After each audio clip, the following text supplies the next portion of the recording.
Aloha! Welcome to Maunalua Past, Present, and Future. My name is Anne-Marie Kirk. I'm a member of the Livable Hawaii Kai Hui. I also serve on the board of the Hui, and I'm on the Cultural Natural Resource Committee. Thank you so much for being with us today.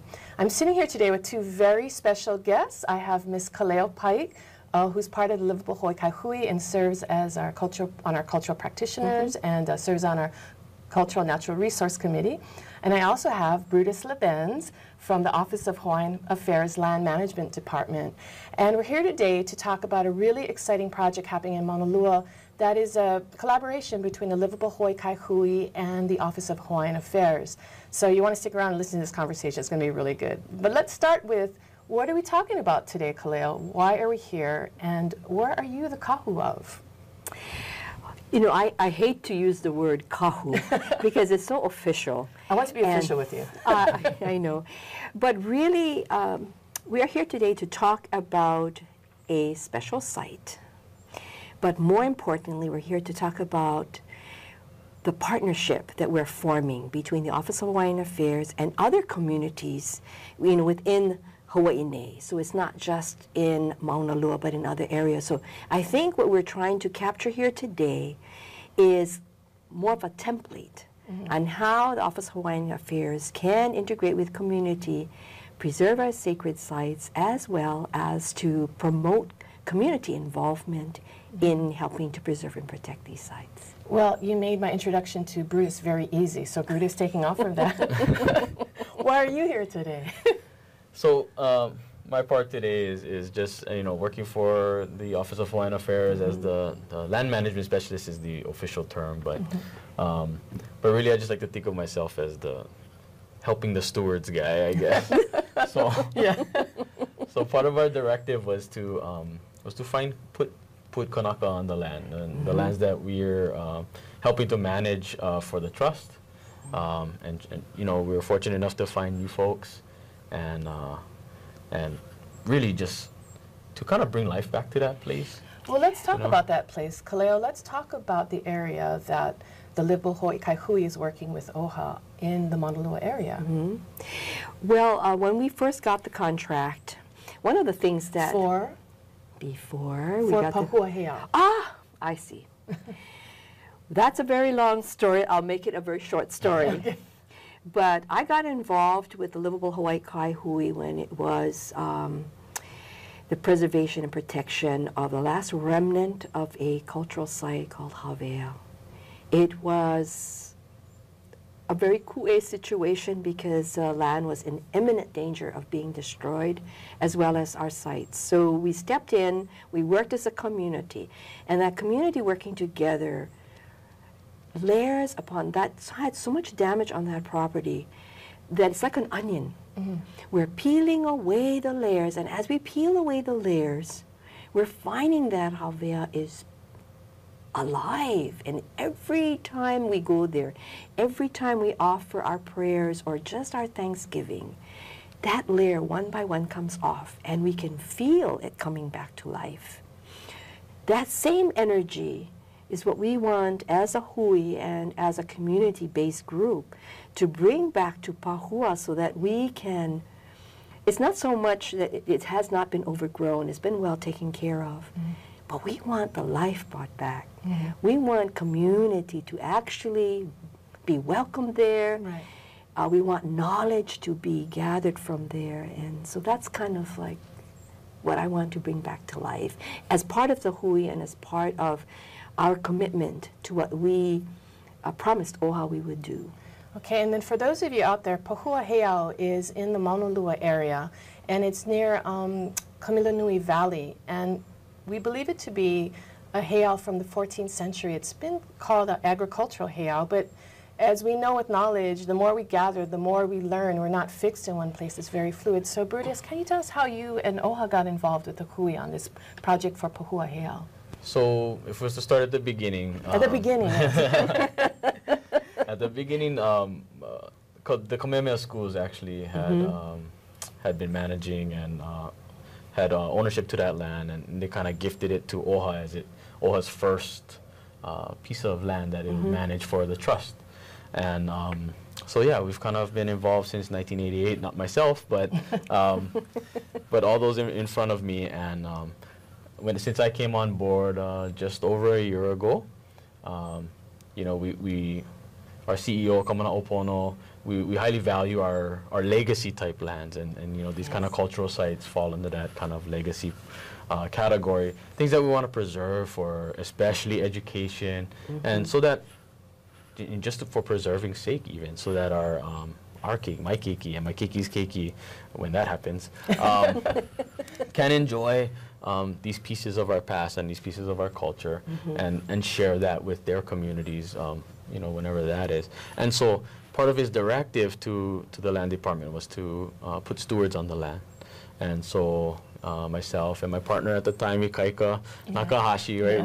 We kind of like put our ear to the ground, and we tried to beat the bushes, and it was kind of hard, but we found you guys. Yep. And you guys have this great cultural committee and cultural people like Kaleo Paik, and so it's been a wonderful working process. And actually, what's interesting about the process, you know, like you alluded to earlier, was this is the first time, because we're under the state, guys, we have to go through procurement process. And so we can't just hand out money to specific steward groups to take care of our own lands. Like, we can give a lot of money to different people to take care of other lands, but when it comes to the ones that we manage, it gets a little bit more sticky with that whole state and bureaucratic processes. So this is really unique in that that we actually put out a procurement process for stewards, and the Livable Hawaii Kai Hui, you guys were able to win it as the only people submitting proposals. I you know, it's funny you use the word win it, because I feel like as a community we hit the jackpot with this, because it's a way of, as Havea, as our cultural people in Maunalua, now we can see Pahua, and we're so lucky to have these treasures. Now, part of the process of this relationship between OHA and Livable Hawaii Kai Hui was actually a blessing that took place at Pahua, honoring this collaboration. Kaleo, can you let us know about what happened at the blessing at Pahua? Well, it happened on October 29th, and it was in the afternoon at about 5 o'clock. And one of the things that stands out the most to me is that we had Livable Hawaii Kai members, board members, we had OHA representation, but we had community. We had people right from the cul-de-sac come and join us, brought their keiki with them, and took a part. It was very participatory blessing, so everyone took part in it, whether they put salt in the bowl, whether they all got cleansed. It didn't matter, but it was a community effort, and everyone felt that they were a part of it. It was nothing exclusionary about it. One particular person was very interesting to hear, is that after the blessing, she told me that how she really could feel how this community and their project and how they interacted with someone that is really oversight, which is OHA, that could work such in harmony. And she said that that should be a template for other projects around the state to work in harmony with your community, with the ones that are providing the resources, so that they have ownership of it. And with ownership comes taking care of it. So that even with or without OHA's immediate presence, they will still be there to take care of it. So I thought that was the one thing that came out that was really nice. Well, I think that's that experience of getting the community involved, and they're part of the process. They weren't bystanders. And I think maybe you could touch upon this, Brutus, is the fact that when we look at sacred sites in Hawaii, that sometimes we put them over here and forget that they were always once part of a community, and part of what you're talking about in your process is bringing that communal feel back to these places, and they're not way over here. They're part of our everyday life and 24/7. Can you talk about that? Yeah, so when we were speaking about that earlier off camera, it's kind of like the real conversation. Drawing of the real. That was really just drawing on my own personal experiences. As you guys know, I'm with the Protect Kaho'olawe Ohana outside of work, and just love, like, that's just a part of me. Kaho'olawe is a part of me, and there's so many sacred sites there. And yeah, I mean, the island went through so many years of bombing, so many years of misuse and even unuse, right? Yes. And so these thousands of sacred sites all over, we want to malama them, clear them up, just like with the blessing, bring new mana into the place, and even rebuild. And in some of these places, you know, we have some great stories from kupuna about what this spot was used for and what this spot was used for, but we don't know what this one was used for. And so, well, what does that become now? And it's like, well, let's kind of repurpose, yeah. And so of course seeking guidance from our very knowledgeable kupuna and teachers in helping the ohana to kind of like, yeah, to kind of kanu whatever was there before and let it become part of the nourishment that helps grow the new intent for us in the ohana, especially regreening the island and bringing people there and having Hawaiian culture flourish. And so yeah, I understand, like as with Pahua, you know, we have a lot of speculation about what the place was used for. At least for on our behalf, on the Oha side, we'd love for the place to speak to all of us, speak to the stewards, speak to the community, and kind of let that energy guide what happens there and that kind of stuff. And we're actually doing that too with one of our other properties on Maui with the University of Hawaii over there, the Hawaiian Studies Department, Kaleo guys. So yeah, they're really, you know, just taking the time to let the mana of the place speak to them about what direction needs to go. And so yeah, I'd love to be a part of that fostering relationship with you folks too. And with Pahua. Well, with that sense, Kaleo, of that listening to the land, listening to the area, can you talk about that, how that guides you at Pahua, and then how you're using it to work with community with outreach that the Hui is doing, the Livable Hawaii Kai Hui, and you are doing, not only to the people right in that immediate community, but actually island-wide and statewide, and people you're bringing in? Well, when I first was asked to spearhead the cultural educational piece for Pahua, the first thing I thought of was, number one, let's bring back some practitioners in so that they can speak to what the land was. Also bring the sciences in, which is archaeology, architecture, anthropology, even health and social work, because we need to purpose these sacred places for our people who are in need. So the sciences, Hawaiian organizations, not just the civic clubs, but business organizations like the Native Hawaiian Chamber, Enterprise Hawaii, which is made up of basically Hawaiian people. Then we also have the Realty Association. So we have businesses that are outside of the Hawaiian community but have an active role in that community. So my purpose was to, and with the guidance of also the Hui, was to really bring people there who can spread the word out. And twice a year, we'll probably bring in a couple of school groups, you know, small school groups because of the area being so tight in parking, as well as the kupuna from Lunalilo.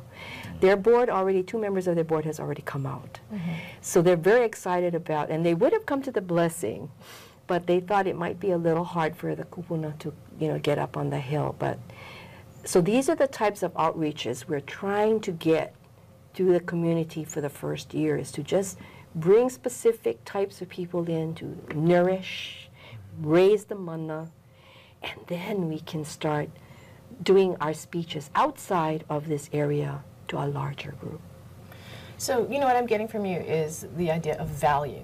Sometimes we always are like talking about monetary value, but we forget the cultural value of an area. Can you talk about that cultural value and the importance and the richness it brings to an area like Maunalua or any place where you guys are doing work?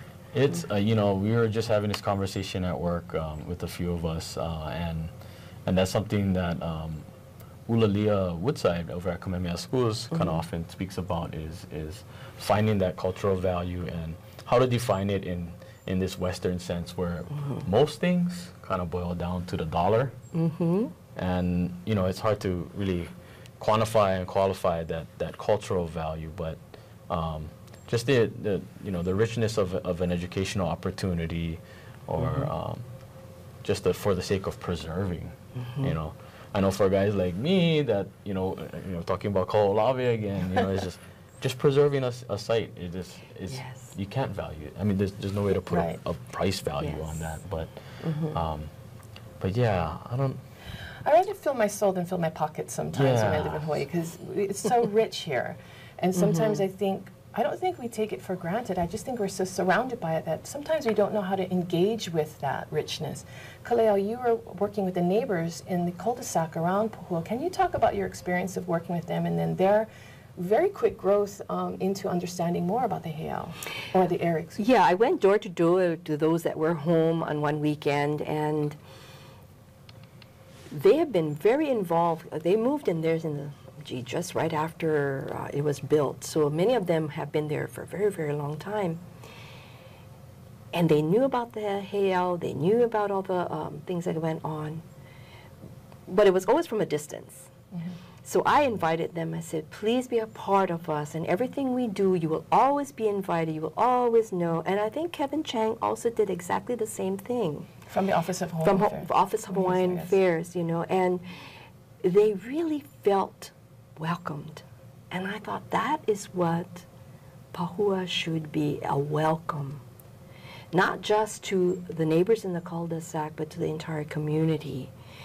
Havea being the Pico, because it's there, it's a center, it had so many of the, what we would call the more higher protocol events. But Pahua, by the same token, is in their backyard.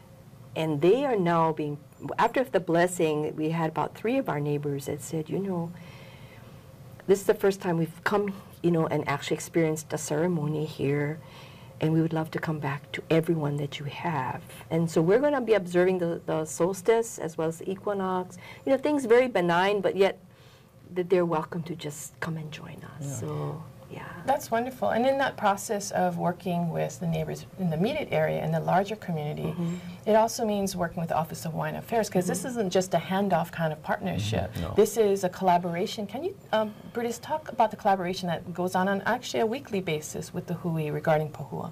Yeah, so we actually have, like you said, a weekly meeting. We check in with each other, and we're checking our steps and our progress. What are we going to do? Just something simple like that. To as far as we've already been talking about what are we gonna hope to have by the end of the next fiscal year or that kind of thing. I also wanted to just tack one more thing onto that whole tack whatever you want. that whole cultural kipuka and valuing it thing. I think something that came to mind as Kaleo was speaking, and which really sparked in me was something that resonated with what one of the neighbors told me on one of my site visits there. And it was just that he's proud to live there, to have that as part of his background. And, kind of like what you're saying, Marie, right? Is sometimes places, especially cultural places, get put on the side as kind of like a taboo. I don't know what it is. I don't know how to connect to it. And that's really what, the blessing helps to provide, and what these kind of opportunities to do cultural observations help us to connect to this site. And yeah, it's, especially for a place so heavily developed like Oahu and Maunalua in itself, to have this little 1 acre kipuka right there, this little oasis that these neighbors can start to develop their own pilina, their own connections to it, and then we just have a community caring, and that's really what I would love to see, and that's really why we're working with the Hui, is just to really bring that kind of large-scale awareness of not just this place, but the fish pond itself. In Maunalua, the Havea Heiau, you guys did such an amazing job there, and that's why we're just stoked to be working with you folks. Well, the feeling's mutual. Well, a couple of things come to mind. I'm just going to jump in just a few ideas. But I think part of the process of how the Hui works is Malkatumakai, and then also it's not about separating, but it's actually bringing together. So all these different elements. And I think with Maunalua, I talk about this a lot, that we're so blessed to have Havea Heiau in the Pahua area. If you left Havea and you went towards town, the next place you can actually access a heiau is not even till Aiea. That's how much has been lost. except on private lands, but where the public can access. And if you leave Pahua, the next place you can actually access a heiau is Kailua at Ulupo. So it talks about how much we've lost, but also how much we still have and we can learn from. In the process of this collaboration, where do you see it going to? What would you like to see, Brutus, happen? More people there, more education? What are the things that you have goals that you want to see? It's hard to say, you know, just personally, I just want to see the place flourish in whatever sense that it's trying to, whatever way it's trying to puka its energy up and outward to this, you know, if that place is happy, then I'm happy with that. Okay, that's a good goal. But in working with that too, you know, and like we said about having the land speak to everyone, you know, if the community is getting overwhelmed with too many people, then then we'll find ways to, you know, lessen the footprint there. If they're loving the keiki being there, then you know, that's something I would love to push. Anything to educate and to preserve and Kaleo, I know you spent a lot of time, of course, at Pahua, and you always, I know if you've talked, you always, when you bring people to Pahua, you start at Havea, and you center them there, and then you go to Pahua. There's something that happens, and I think people they hear the word, but they don't understand it. Could you explain Ho'ailona and the Ho'ailona that you've experienced? Yes. A Ho'ailona is a sign from the gods that things are well. You've done a good job. In other words, a pat on the back, And there were several Ho'ailonas at our blessing, which was wonderful. And for us, it's the breeze, a swift breeze sometimes that just pops up from nowhere and dies down. That's a Ho'ailona for us. When we were there at one of our other gatherings, we saw a star just go across the sky. And we thought to ourselves, it was Eddie. Because we were talking about Because we were just talking about him. Eddie Aikau. Eddie Aikau. And we said, oh my goodness. And it was an unusual, it wasn't a shooting star. It slowly moved across the sky. And sometimes we see an owl, which we hardly ever see in our urban areas. And we see that. And that happened in Havea. And every single time we've done a blessing, there has been some showing of a heiau, a Ho'ailona. And then also the emotion that's brought up by people. We had several people at the blessing who were very close to tears, not because they were unhappy. They were so overwhelmed with a feeling of joy.